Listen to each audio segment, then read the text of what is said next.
Welcome back to the Rules of Engagement. We're now into the Q&A. First question is going to be from 2 p.m. I think that's how you say that. This, of course, was on the YouTube comment under more recent Rules of Engagement video. It says, if Pole took a 4th base on the north of this natural, do you think the game would have been a little bit different? And of course, to give you guys a little bit of context, let me jump over to the actual game. So this is exactly the situation he was talking about in the game.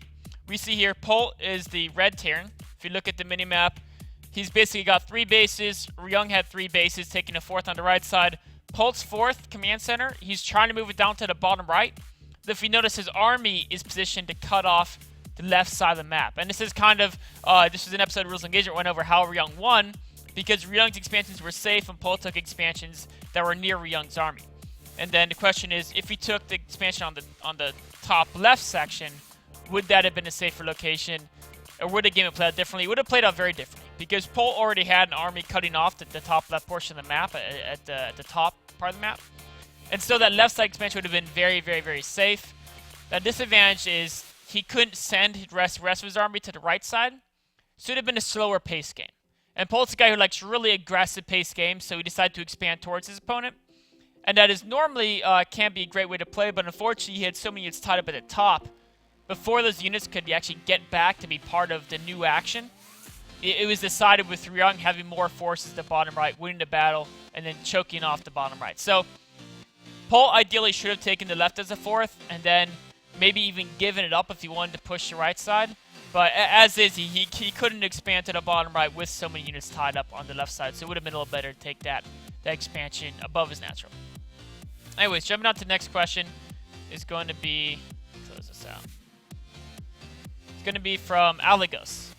And it says, as Terran, what is the best cost-efficient way to counter mass swarm hosts?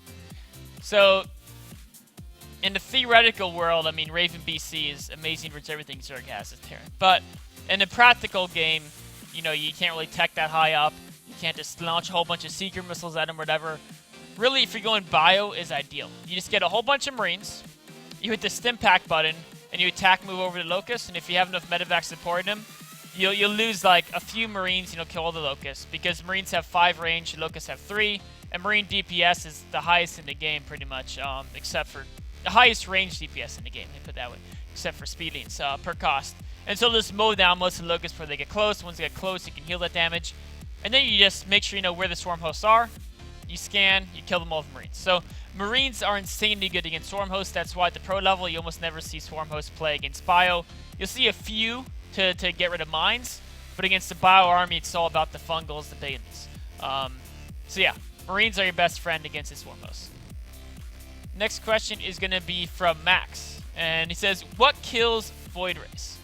It's a good question, because if you guys have been watching, I assume this is from a Zerg point of view. From a Terran point of view, Marines are amazing against Void Rays.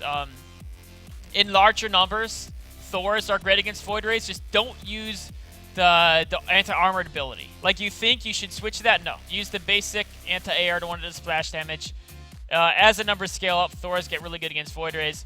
In lower numbers, Marines, Vikings can be good to make them come into your Marine range. Ghosts are going to be a necessity to deal with the Templar, but really, Zerg is worried about Void Rays. So, from a Zerg point of view, if you've been losing to players who do that, at least you should be able to just mass Void Rays. The best way to deal with it is mass Spore Crawlers. You just make a whole bunch of Spore Crawlers, and you use Queens to spread creep. You mark Spore Crawlers across the map. You use Swarm Hosts behind the Spore Crawlers to kill all the ground units. And then you just use Vipers to pull the Void Rays into the Spore Crawlers. And it's kind of a very slow, painful style. It's going to take you a long time. If you want a faster game, try to do a timing with Nidus. So, and Vipers and Queens. And some Roaches. So, or just, you can even screw the Vipers. Just go Queen, Roach, Nidus timing. And you get a whole bunch of Queens and some Roaches in front, and you do a Nidus timing on the Protoss 3rd base. And that can often break a Protoss trying to go for mass Voids.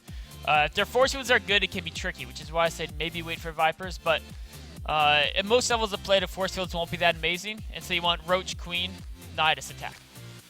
Roach Hydra can work, but remember, Hydras just don't really do that much. So you have to outmass your opponent for Roach Hydra to work. If If you outmass them, they mess up the force field. Roach Hydra can work. I'd recommend Roach Queen with the Nidus though as a better idea than a Roach Hydra attack.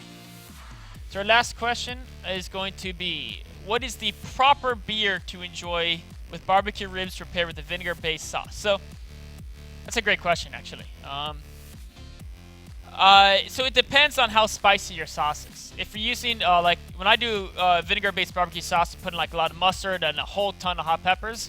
And so if it's a very spicy sauce, then you want to go with an IPA. Like, if you're looking in the U.S., nationwide, Sierra Nevada Torpedo, it's an IPA you can find, I think, anywhere in the country. Goose Island IPA you might be able to find anywhere in the country, too. There's a couple great ones you can find anywhere. If it's a bit more mild sauce, you go with, like, a basic Sierra Nevada, found anywhere. Or like, I don't know of any nationwide good red ale, but a good red ale, good amber, like maybe a, I don't know any nationwide. Anchor Steam's pretty nationwide, and that's not a bad. It's like a amber lager. But the best thing though, if you can get Goose Island Pepe Nero, that would be amazing actually with this, because that's it's like a saison, but it's got the black peppers, so it's really good. Trust me, you guys maybe laugh, but Goose Island Pepe Nero would be great with barbecue ribs. Anyway, end of rules engagement. Thank you guys for the awesome questions. Remember, ask me, tweet me questions anytime. I'll answer them in the next episode. @ISAxslav is, of course, Twitter. Coming up next tomorrow is going to be more WCS America Challenger group stage content. Until then, thank you guys for watching.